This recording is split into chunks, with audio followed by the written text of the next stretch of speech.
Hello and welcome to Herein Lies the Peace of God in the Awakening Together Sanctuary. The Awakening Together Sanctuary is an assembly of equals joined in common purpose, awakening to one true self.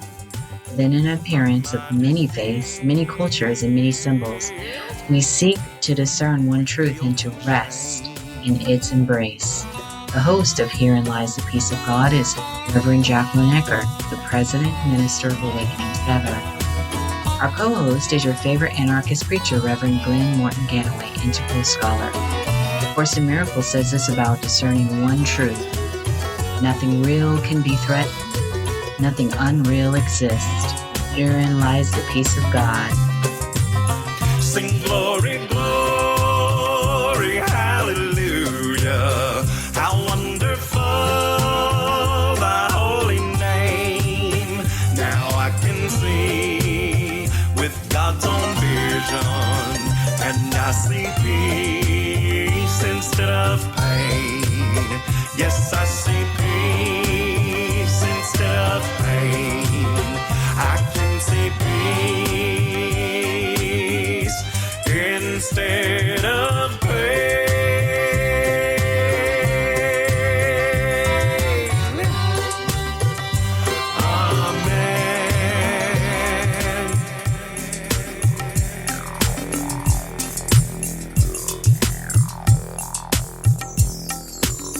Amen.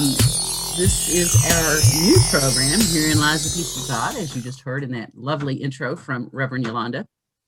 I appreciate you being here tonight. We're still figuring it out, so it could be a bumpy ride, so buckle up. Like I say, we're still figuring out. We know what we're going to discuss tonight. We're going to begin to examine the clarification of terms. Oh, and I don't even have my book. Okay, we're going to look at the clarification of terms from A Course in Miracles. And I think Reverend Glen's going to speak a little bit about it, and I'll speak a little bit about it, and we'll allow you guys to speak a little bit about it if you like. Can you think of anything that you, as you were preparing the talk or preparing for, looking at the lesson, can you think of anything, anything, Jacquelyn, that happened to you this week? That like the clarification, like doing this lesson, it like showed you like something came up that you were actually looking at? Because I did too. I want to tell you about what happened to me this week. Go ahead. Okay, well, and I think mine is probably more general, and really it's something more specific. It may come later, but it's really when I read this, the first part, the introduction to the clarification of terms, to say was, which we've heard, but I but I have had a direct experience of it. It's talking about A Course in Miracles is not, it's not another theory. It's not an intellectual endeavor. And the only way you're going to get to where the Course is trying to send you, true perception, the real world, is through direct experience. So we only use words because that's what we're stuck with. The words themselves may seem inconsistent at times because they're words. They're only symbols of symbols, right? But it's all about direct experience. And so as I prepared, I read and I contemplated with inner wisdom and wrote. Well, I had the direct experience. It's like it's all well and good to just like talk about this stuff and read about this stuff and piece it together. But there's a direct experience that, as the Course indicates, is beyond words. And that's been my experience in preparing for tonight. So I hope you all enjoy it, but I've got what I came to get already. So. Yeah, so what we're doing is sharing with you what we got by doing some intense, like kind of studying of these two things. What happened to me this week is, as you know, I'll just back up a 1/2 second. Before I answered the call to be a teacher, I was followed around New York City by street preachers. Now, when I say followed around by New York City by street preachers, I mean everywhere I went, there was somebody up on a soapbox in a subway thing on the side of the street, yelling. I'm serious, yelling about salvation and atonement and preaching and forgiveness, and God wants literally everywhere. And Yolanda can testify this, and it was getting very, very, very odd, So until I said yes to teaching A Course in Miracles and being a teacher and going to seminary, this was happening in my life. So what's begun to happen to me again is for some reason, the thing that is sticking in my craw these days is I walk to work every day. I walk 20, 30 blocks a day working for my job, going back and forth for my job. So I walk across a lot of crosswalks, where the pedestrian crosswalks are. I cross the street 4 or 5 times. It's 10 blocks, so 20 streets. I don't want to over belabor this point, but this didn't used to happen, but now everybody's pulls all the way up to the street and there's into the crosswalk. You know what I mean? The cars pull right up into the crosswalk. And so making everybody go around the car into the intersection. For some reason, that's just like a license for me to lose my mind. Because I have been known to pound on the cars. I have been known to get in screaming fights with people in the middle of intersections. People have left their cars. I have almost gotten into blows with people to say, get out. You're causing all of us to get out and move out into, ah! So my direct experience with this, I got some relief this week. I know a little bit more of a handle because she uses one word the most in these two first sections. You may have noticed this, Jackie. She uses the word overlook 4 times. Because can you overlook what is upsetting and what is fearful and what is, can you even manage to just overlook it for another answer, try to find another answer? So today and every day that I've been doing it this week, there has been less people in the parking in crosswalks. And actually I said to one guy, "You're in the crosswalk?" And he goes, "Oh," and then moved back.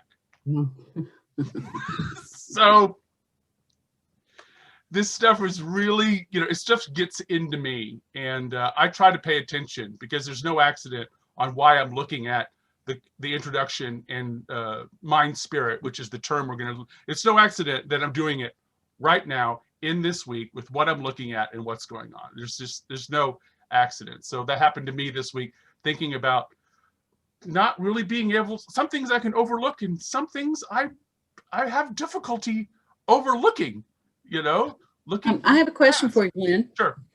When you say you had the experience of overlooking it, and so so you had the experience less, right? Uh-huh. But I'm curious, what was there anything in particular that you did to overlook it?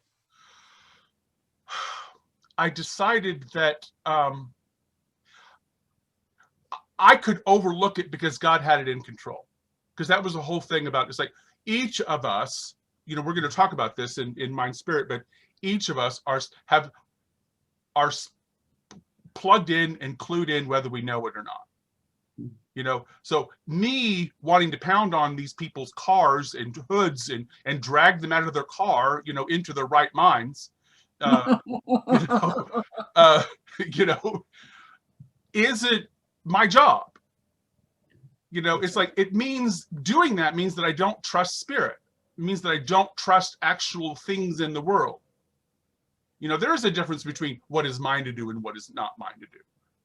So there is kind of a leeway. That's why there's no direct answers. We'll talk about this as well. There's no specific answers to a lot of these, well, what do you do when someone, hurts your feelings? The Course doesn't really talk in that way, but it was having the idea of overlooking and then being able to say, if God speaks to me, she can speak to anybody.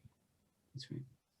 And why do I think that God needs me to get angry. Oh, see, angry. To correct these frustration. injustices. Yeah, Right? no, correct my perception of injustices. Very well, thank you. But I want to, because I don't want there to be injustices. You know.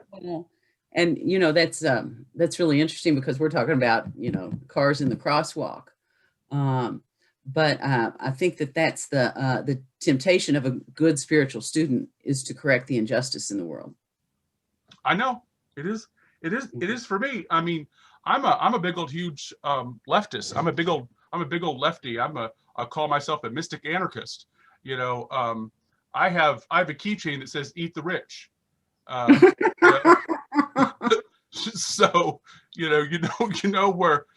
where I'm coming from, and my Twitter feed is full of punch a Nazi. So so there's how that's my Course in Miracles is really good for me, and why this is so important to me. It's like, where is it mine to do? Because in the Bhagavad Gita starts out with Arjuna going, I don't want to fight my uncles and my father and my dad. These are my friends. This is the others, I don't want to go and do this, This is, these are people I care about. These people raised me. I'm married to, whatever. And he goes, well, that's not, this is yours to do. This is yours. You're the thing, and you're the prince, and this is yours to do. So I know it isn't about not holding people accountable, but where is mine role? Where is mine to do in that? And that's a really interesting question. And I don't think that really has easy answers. Well, and I will. You asked me about my direct experience this week, and I will say that what's mine to do, I believe, is given, and it's given in such a way, and gosh, boy, in this introduction, write about words, because it's all like, yeah, we've heard that before, but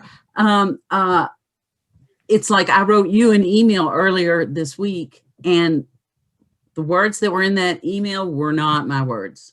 It's like, oh, isn't this interesting what's getting typed here and what I think that I'm doing in this program? Because I didn't think it up. And I think that's, I think that's the symbolism of Arjuna and Krishna in the Bhagavad Gita. It's not like I'm having a conversation with God and he's going, no, I said do it. It's just, it just happens. It just happens. So what's mine to do, I believe, just happens. And the process of normalizing for me, or making it simple, or making it accessible, or owning it is my process. How do I own my own process in working that out? What is mine to do? Because I think it's a really kind of a serious, and exciting question. It's, what do you want to be? What do you want to be when you grow up? Only it's always now. It's always growing up now. It's always, choosing now. But we're 15 minutes in. What do you say we take a brief look at the introduction? Let's do that. You want to look at the? I'll let you lead, and again, we're making this up as we go along. Okay, let me pull up my notes. Glenn is so organized, and I'm kind of just like a wing it girl. So I have no idea what this is actually going to look like. Sausage being made, I'm afraid.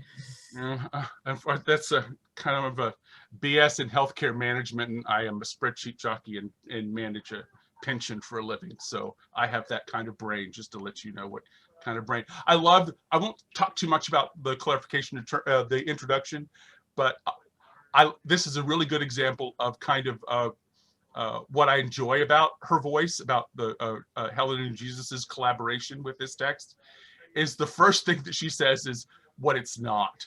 I just love that. She goes, this is not a course in philosophical speculation. It's not concerned with precise terminology. I love that. There's so many parsing of words in the ACIM community. It's concerned only with atonement or the correction of perception.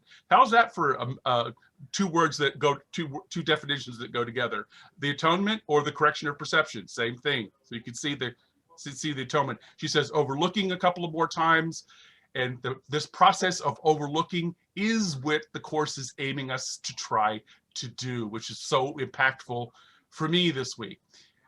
The second paragraph starts with all terms are potentially controversial. You know, this could actually probably be every single, the Bible as well. You could put this introduction into the Bible. You could put this introduction into the Bhagavad Gita. You could put this introduction into the Quran. She says, all terms are potentially controversial, and those who seek controversy will find it. Of course, we will. We know that very, very well. You see what you want to, where the world is a set of, we experience only our beliefs. So, yeah, can I jump in there? Yeah. I just want to say that I thought that was a big deal. I thought it was really big deal.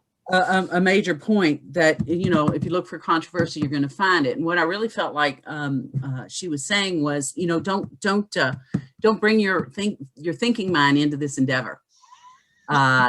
Again, you know, she talks about direct experience in here, but she's like, if you approach it with that, you're going to find holes in it, and it's not going to, you know, it's not going to match up, and you know, and you're going to toss it away. It's not helpful, and that's why, yeah, that's why we just need to leave the philosophy, the thinking mind, the attempt to understand it with the thinking mind out of it.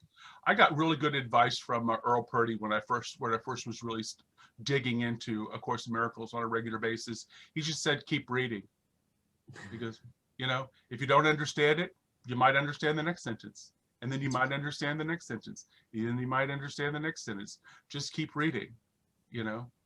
It was really helpful. So this idea of, she says, the process of overlooking is what the Course aims. Overlooking controversy. And then she says, overlooking controversy. You must be willing to overlook controversy. And I have a lot of difficulty with that personally. So that's been my thing. Where could I overlook controversy? And then she talks about universal experience. Universal experience is not only possible, it's necessary. And this is the experience, the experience is what the Course is directed to do. So what do you need experience for? You need a body. You need a brain. You need a mind. You need all these things that are going out for the experience. What is experience? Yes, you can have experience in your subconscious and your dreams and everything like that, but it still requires I think it still requires a physical presence and a physical aspect for this idea of consciousness. That's what I hear. The universal experience is not only possible, but it's necessary. And the Course remains, and the other part that I loved, several things in here, was the Course remains in the ego framework where it's needed. It's placed within the ego. So it's talking directly to the mind part of the ego.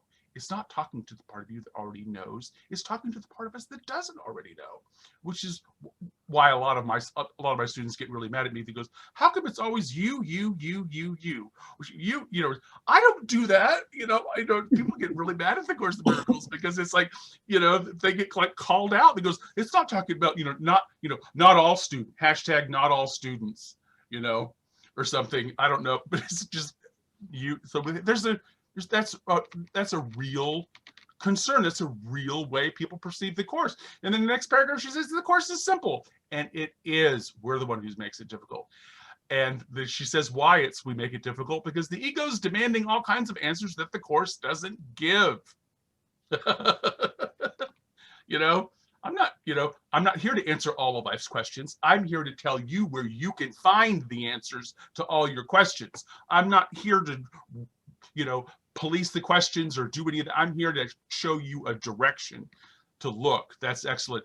And she does her old, but she goes, since you ask for clarification, she says that here are some terms. She goes, since you asked. So funny, I didn't read it that way. That's great. I did notice that I noticed there was a tension between her saying, you know, it's not intellectual, it's not theoretical, but here you go. So yeah, here's something for your mind. But right.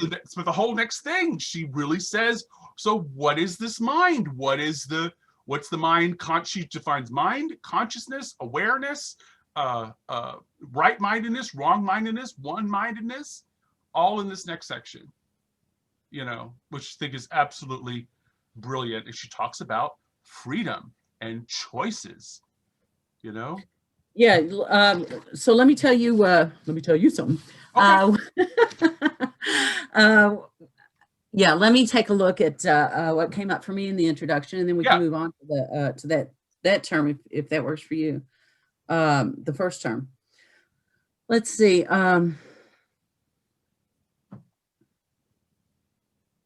You know, it's funny because when I started writing this, I'm not looking for controversy, but when I started contemplating this, I remember Ken Wapnick saying, "It's not at one mint. People are saying at one mint. It's not at one mint." And then he went on to describe at one mint. I know.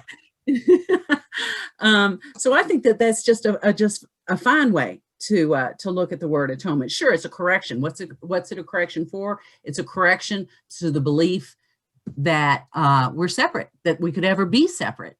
And so it's pointing in the direction of oneness as opposed to separation. In fact, I wrote, atonement is a call to understand the fundamental nature of life as one. And then the part that you talked about, that you read in the second paragraph there, looking for controversy basically results in finding it, reminded me of something that inner wisdom often tells me, which is means and ends are always the same.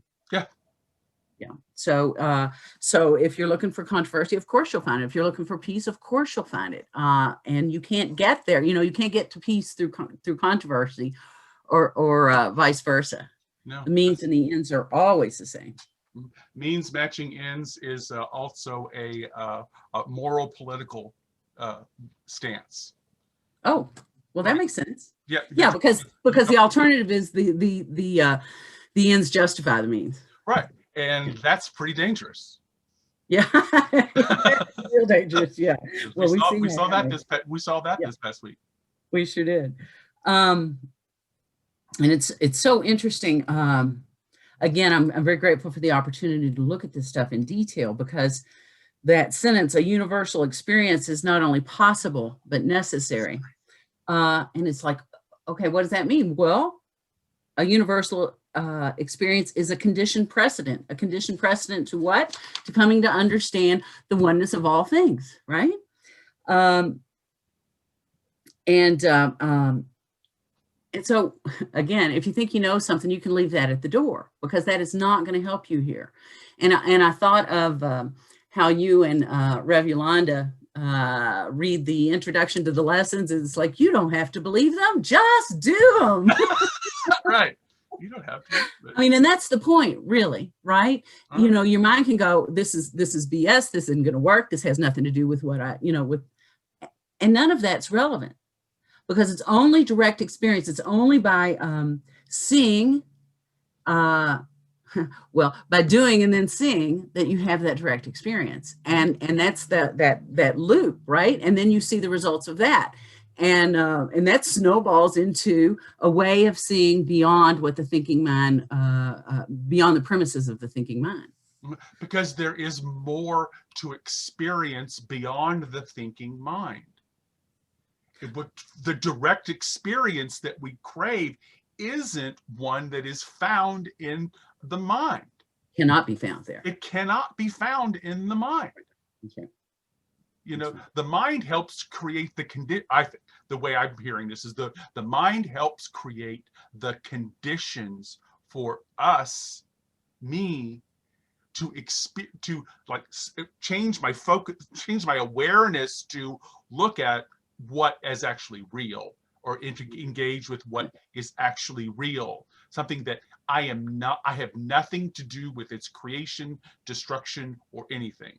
It is, and I am, and the direct experience of impermanence meeting impermanence is something that, is not of mind. We can talk about that a little bit, a little bit more, but this direct experience thing is so absolutely crucial and important to what she talks about in the introduction, the fundamental ways in which our brain, we have organized our society and the questions we can even ask to keep us away from doing any of that. Yeah. We've just so organized it so we don't ever look at it. There's no exit. There's no exit to spirit. You're on, in the contemporary world. There's no way of getting off. There's no way to question it. There's no exit. You're just going full forward.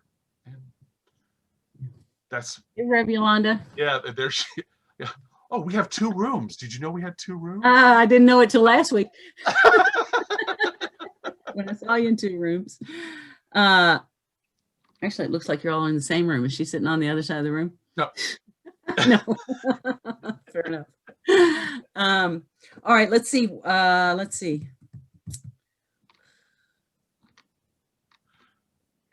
What else I want to talk about here? Yeah, I can skip. Oh, and let me see. Of course, I've got this on my Kindle. I do want to say that she says it's only the beginning of this course that that lays out this intellectual, theoretical First 5 chapters. Well, and the other interesting thing I thought was, I like the sparkly edition of A Course in Miracles, which at least purports to be truer to the original, the Urtext, the original edition. And the only reason I'm pointing this out is because in the sparkly edition, this clarification of terms comes at the very beginning of the book. There you go. It belongs at the beginning. So that's, I say, where do you think I should go to look for A Course in Miracles? Clarification of terms of the teacher's manual. That's what I would say. Don't go directly to the course. Let's see. So I just want to see what I'm trying to That's reference. funny. I didn't know that. Yeah. Let me back up here. Oh, okay. And then in that section that you were talking about, the ego demands many answers, and this course isn't going to go give those answers. And what came to me was that based on its thought system, I'm a lawyer. Well, I am a lawyer. I don't practice law, but I'm a lawyer. And I thought, you know what? Ego assumes facts that are not in evidence. Oh, there you go. There you go. It starts with the belief in separation, and then goes, well, given this separation thing, how am I supposed to do this or do that? Given. It's like, the foundation. Yeah. Never even question. You just get off the bus as a separate person. That's right. Well, see, in developmental psychology, they say that's we confuse, I think, in developmental psychology and like growing spiritually. One of the things my mother always says, don't confuse growing up with spirituality, because you can grow up and you can be a responsible person and not be a good person. So don't confuse maturity with with spiritual awakening, Right. But so what we do is in this psychologically growing up, it's important to differentiate yourself from your mother. It's really important to become a different person than your mother, because until you're 2 or 3 years old, our human brain goes, I and my mother are one. We're the same thing, Yeah, and it's good to say I'm not my mother and I'm not these other people. It's really a good psychology, but we never develop out of that. We don't go back around and join again. But in this, in the integral, in the way that the humans are developed, we do this joining, separating, joining, separating, joining, separating, joining, separating in psychology over and over and over and over and over again. So it's a theme throughout our lives, just as a psychological developmental thing that, you know, that I don't think can really be avoided, you know, as human beings, to really think about who she's talking to. She's talking to people. She's talking to an ego in a human mind. That's right. Yeah, absolutely. Perfect. And then again, she talked about, you know, the emphasis on the structural issues coming early in the framework. And I'm like, okay, what is this? What she's talking about? And what came to me was that there is some framework necessary in order for you to have the will to see things differently. It's like, I mean, you have to set the stage, right? You have to set it up. So we get this about, it's the framework for understanding that we're not what we've taken ourselves to be. So we get the tiny man idea.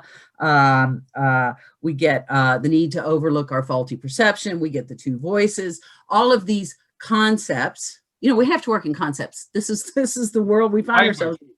Although we're being led to a direct experience, it's helpful to have the idea, the concept of a tiny man idea, the concept of two voices. You know, all of those things are helpful, but don't take those things as gospel. We're just trying to get you where you need to be. So a lot of us have been raised with that kind of unquestionable dogma. You know, we're not taught to question spiritual ideas. In fact, we're really told never to question a spiritual idea, you know. So she's turning that on its head, is, you know, turning that on its head as well, which I really appreciate. What else? What else you get from the? I think that's all I really wanted to emphasize from the introduction. So I'm going to let you say anything you want to say about what I've said, or just run with the mind spirit. Oh, this is really wonderful. No, this is you know, since you asked, you know, for a clarification of terms, you know, is how she starts this thing. She goes, okay. You know, I just love that idea. Since you ask, and then she says, the term mind is used to represent, and I had forgotten this definition of what the mind is. The activating agent of spirit, supplying the mind's creative energy. So mind is the activating agent of spirit. Spirit is the source of creative energy. Spirit. Let me. I'm going to interrupt you. Yeah. Fine. I'm going to challenge you right here now. It's funny because if I say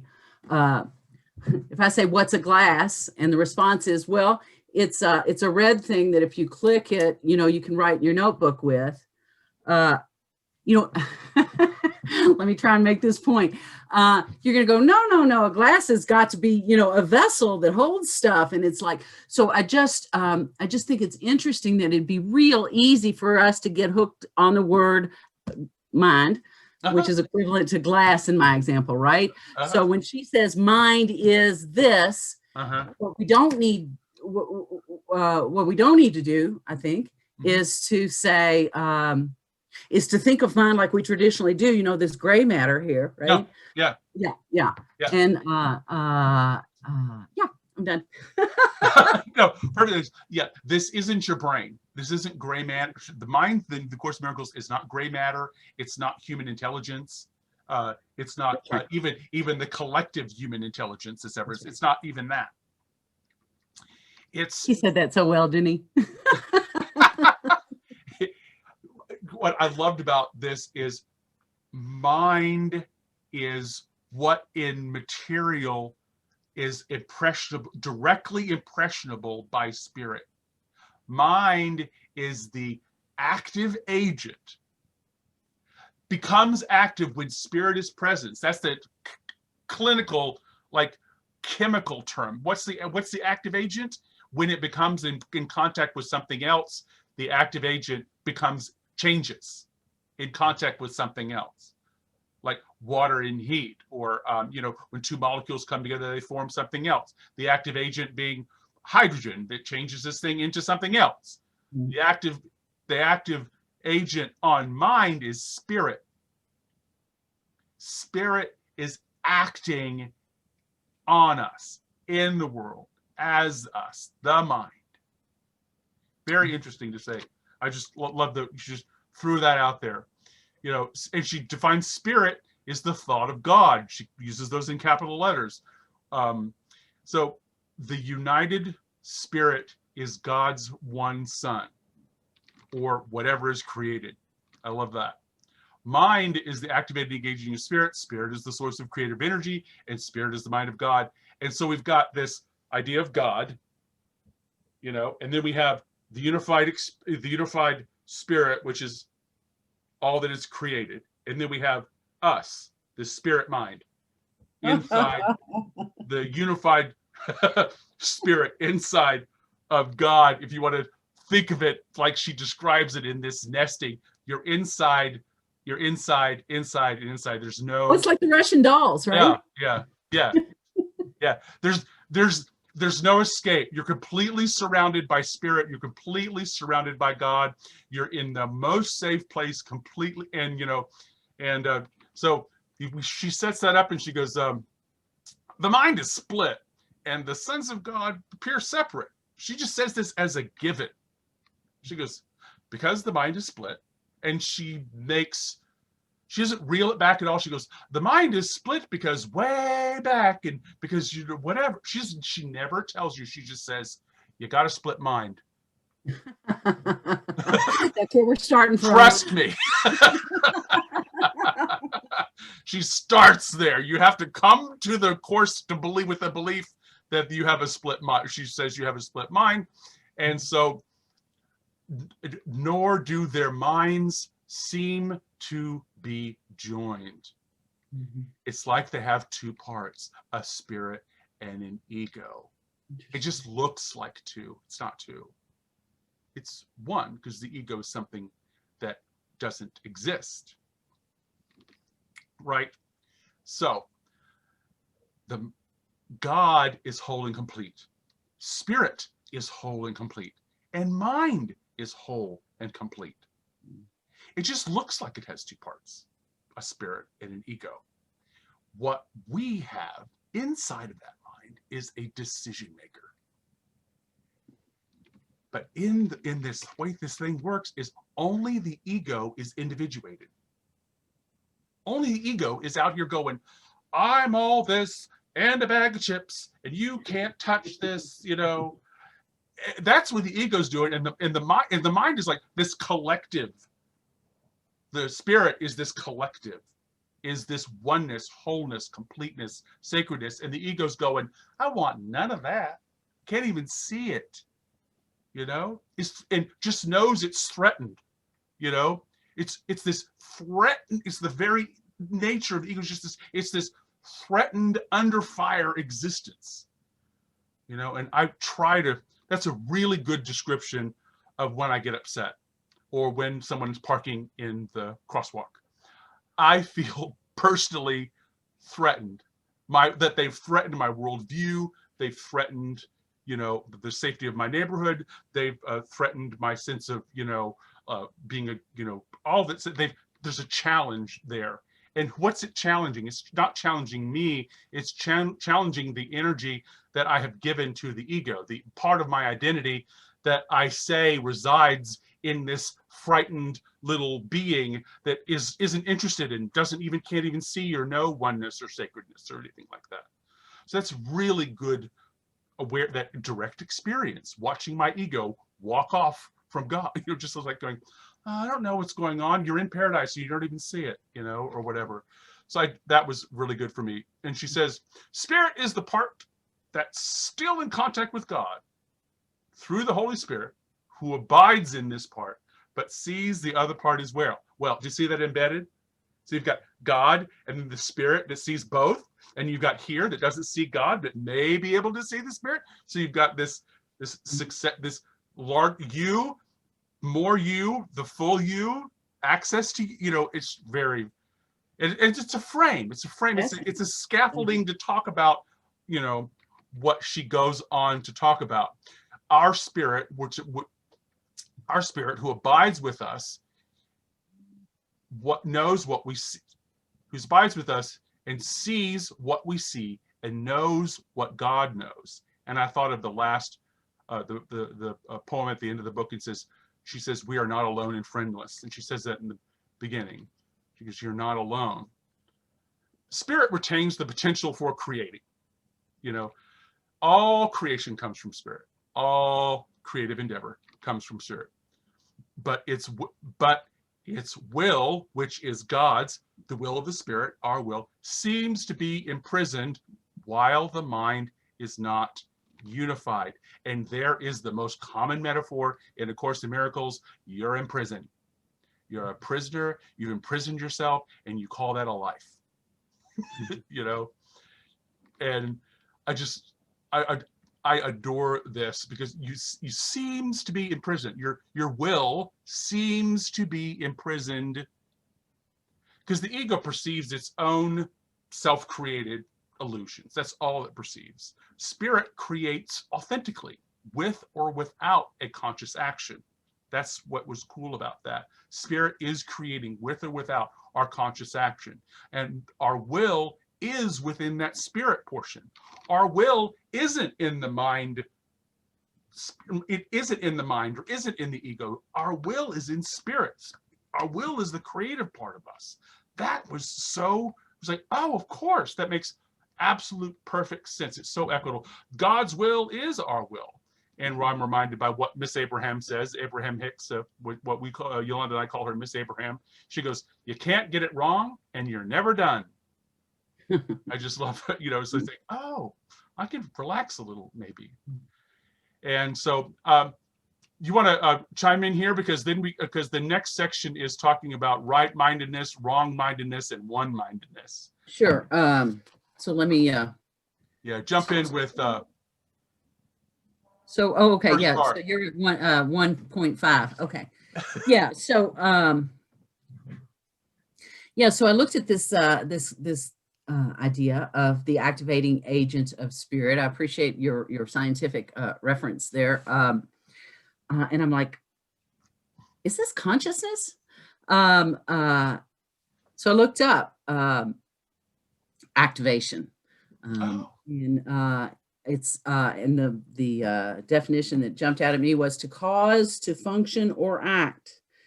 And it says it's supplying its creative energy. And that's no, this is not a new concept for me. It's really, you know, spirit, isness, consciousness is what gives, you know, innervates everything, right? It's what gives everything life. Mm-hmm. I wrote here the current which runs through all things. And I just think that that's a very accurate description, metaphor for consciousness or spirit, is the idea of electricity, right? Electricity, it seems to be coming out that light bulb and that one and that one and the stove and the refrigerator, right? But it's all one thing. It's just one energy. Let's see, and then she talks about the fact that well, the way I interpret it is she's talking about the fact that there's no such things as individual minds. No, there is no such thing as individual minds. However, in order to meet us where we are and help us to understand, give us a framework that she talked about a while ago, we're going to talk about minds as if they're split, as if there's individual, what'd you say? Individual. Yeah, right. Like as if, right? So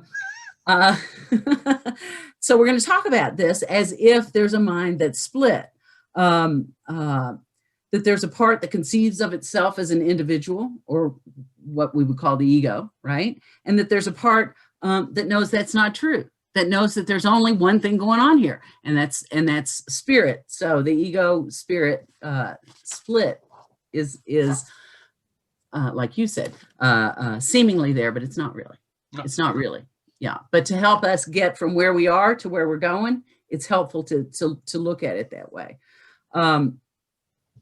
Yeah. So again, spirit's the knowledge of oneness, the part of us, all of us as a collective, right?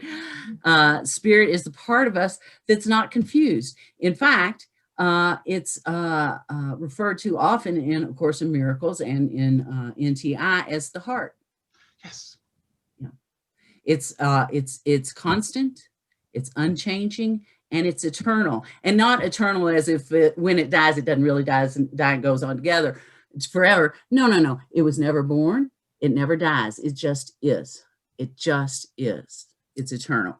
Then she talks about the other part of the mind or ego. And I don't know if she says it or not, I say it here, that ego is the confusion, this belief in separation, this framework that starts with this way of thinking and being that starts with the assumption that indeed, there's however many of us, 8 billion or however many are on the planet these days. And then she talks about this creation thing. Let me just see what paragraph I'm on, because it might be important to get that right. Yeah, as you read a while ago, spirit retains the potential for creating, but its will, which is God's, seems to be imprisoned while the mind is not unified. And so I just want to interrupt here. Until it's unified, it's just potential.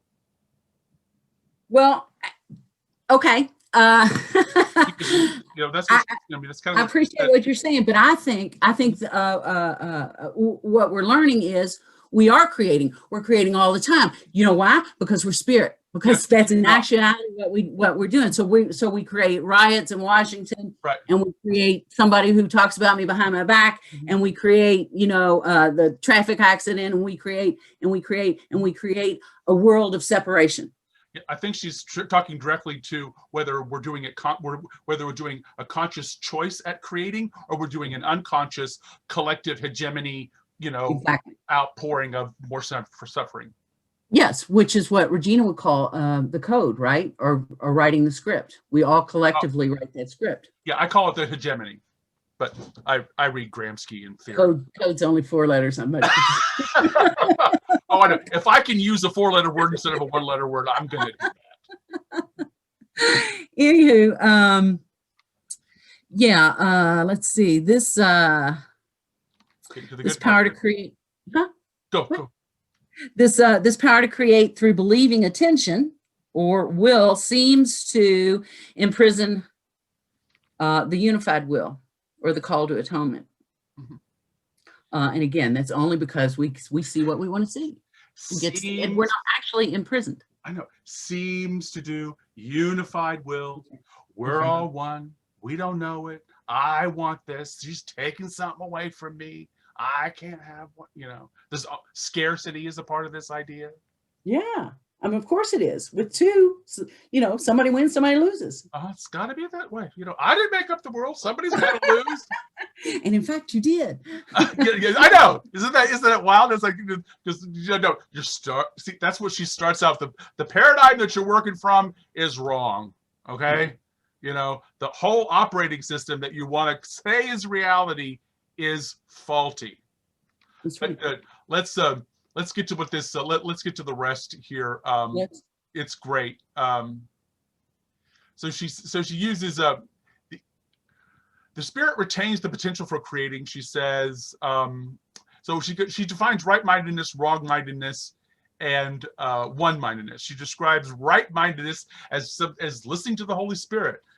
A right mind forgives the world. A right mind sees the real world, and a right mind can end the perception of time and illusion. When it's fully unified with God. A wrong mind, you guessed it, listens to the ego, is judgmental, and is angry, and believes that suffering and death are, permanent conditions. It's just the way it is. Suffering and death, death and taxes. Just get used to it. It's the fourth law of chaos. I just love it. But one-mindedness is Christ's mind. It is God's will, spirit will, our will. One will. All the way through. All the way down to us. One will. We participate in the one will of God. The unified will of God. Just absolutely brilliant. So she says at the very end, here, the mind is she says, in this world, the only remaining freedom. You want to know what the only remaining freedom is? The United States of America, the only remaining freedom is choice. The only remaining freedom is choice. Perception at any level has nothing to do with choice. Consciousness is the reception mechanism. There you go for a consciousness as the reception mechanism. So you've got, we'll do this theory at another time, but is the conscious mechanism, and it's receiving messages from above or below and from the Holy Spirit or the ego. So the mind has freedom of choice. It listens to the one voice, either the voice of it listens to one voice at a time, either the Holy Spirit or the voice of the ego, or what I call the hegemony, or B, there is one will that our will doesn't figure into the choice, because both of those voices are going to have the answers for us. So our will isn't really in question there. She defines consciousness as being the reception mechanism for spirit and for mind, and it has levels, okay, levels of consciousness. And she gives us a definition of awareness as a point or a place within consciousness. And even awareness cannot transcend our perception of the world, the way that the Course Miracles talks about this these words. This is how she uses awareness. This is how she uses consciousness. This is how she uses, and it's not like any other system. So you can't move to another system because the mind, because they're not going to know what you're talking about. You can't say, with the ego or things. These are very specific ideas to the paradigm of A Course in Miracles. So that's also one level of difficulty in approaching A Course in Miracles, especially if you're interfaith like me and an autodidact where you've read a million things and you're confused, which is also why I do integral, so I can understand how to compare systems ethically. So, but I love that. Yeah, well, and I'm going to do exactly what you just said I couldn't do, which is really this whole section is for me a discussion of consciousness. I think so too. Yeah, what we generally refer to in Awakening Together, and it's consciousness. And we can. She says the mind, or what I might call conscious awareness, can be right or wrong. That is, that we can use the power of our believing attention, our interest in, do I want to be involved in this separate world, right? Or do I want to move beyond that? We can use the power of our believing attention to continue to create illusion, or we can use that same power to return to pure conscious awareness, to a state of true perception, or the real world, or what we might call here at Awakening Together to the second principle of God, right? And from there, she says, God takes the final step. Well, that final step, some of you may recognize as awakening from the second principle of God to the first principle of God, from the subject object, which is consciousness, which is why it's limited. It'll never move beyond the realm of perception, because it's subject object, to move from there into the absolute. And so the mind, which is return to God, or the last perception, as she talks about, returns to that state in which there are no opposites. Yeah, I love that. That's the first stage and second stage. I hadn't heard it described like that before, but that's really nice. It's kind of like popping through the bubble, isn't it? It is. It's kind of what they mean by sort of awakening. Maybe it doesn't happen all the time, or is it 24/7, or maybe it is, I don't know, but it's like it's moving in, being able to consciously move in and out of subject object to Yeah, and I have heard it said, I haven't done that, so I don't know, but I've heard it said that in that state, there's no sense of self. There's no sense of self. Yeah. Yeah. There's a, what was his name? Wasn't, oh shoot, I can't remember. But he awoke in a cave and felt so much compassion for the rats and stuff that were living in the cave with him, that he used to let them eat a little bit of his feet every now and again. Oh, He felt such compassion for his, That's compassion. Now that's compassion. Right, animals and stuff that he gave of his own body to feed the creatures and stuff in the thing, because he couldn't see and there wasn't a difference between who he was and where he was and what was going on and everything like that. I think about that. Let me talk about this only remaining freedom, which I just think is really really cool. It's like we used our unlimited power, our potential to create a state, an imagined state in which we're limited. Yes. Yes. So in this limited state, we only have one thing we're free to do, right? And we're free to continue to believe that we're in this limited state, or to chuck that and get back to the truth. Mm-hmm. That's the only remaining freedom, because we pretended that we're not free. So in this imagined state, that's the only remaining freedom. What I hear is that you're either building the prison or tearing it down. It's amen. And this one sentence, will's not involved in perception at any level. I'm like, what the hell does that mean? So Inner Wisdom said, in this instance, will is isness without opposition. Yes. And I looked at, I also looked at NTI John 13, which said this, 13 verses 31 through 38, which said this about will. It says, accept the light by accepting one will, and you accept the one will of the light. Mm-hmm. And with that, you accept all things, for all things are of one will. Right. For there is only one will in reality. The will of all things is love, and love is the will under which all things operate. For where there is not love, there's nothing, as love is all there is. Mm-hmm. All things, everyone, one. It's my will, God's will, your will, the will of the ants and the bees and the trees. It's one thing. It's one thing. There's only one thing going on. That's right. And the other thing I wanted to say, and primarily for Yolanda, weren't you at the fall retreat? Yes. Well, this thing about consciousness being the receiver, and it receives from above and below, that ought to sound real familiar from what we looked at the fall retreat. The ego, the conditioned mind, and super ego, and the conditioned mind being a block to that flow. Yeah. So that reminded me of that. Here's what I want to say to you, Glenn. Okay. We're going to have to plan better if we're going to let anybody else talk. I know.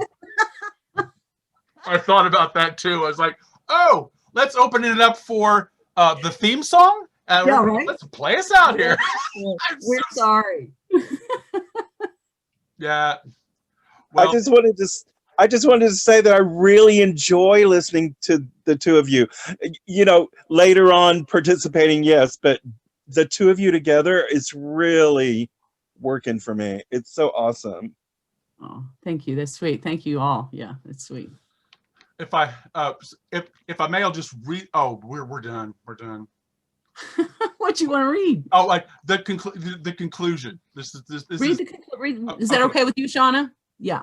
We don't have another show coming on after, so go ahead. Okay. We are members of several embedded collectives. Apparently, we are God. We are unified spirit. Then our individualized spirit minds. Because of the nature of the existence, we have an ego that is part of the material world. The ego believes it's us, but can only perceive the material world. The mind and our imaginary ego exist in consciousness and our specific awareness helps us make choices between what spirit and ego are advising. Awareness is the focus of our attention. The promise is that we can have a universal experience of the presence of God if we develop a spirit mind that uses its awareness effectively to overlook the ego's judgmental, angry, and fearful perspective. Yay! Good stuff. Good. Well done. All righty. And with that knowledge, we'll do this.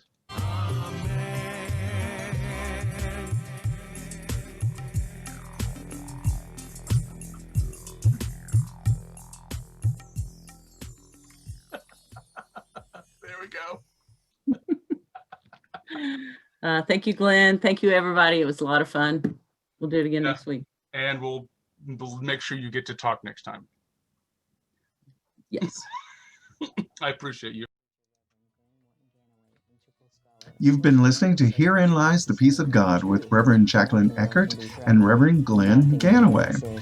To find out more about Jacquelyn and to donate to Awakening Together Sanctuary, go to www.awakening-together.org. To find out more about Glen and to donate to the Mighty Companions Ministries, go to www.glenganaway.com. That's GLENGANAWAY.com.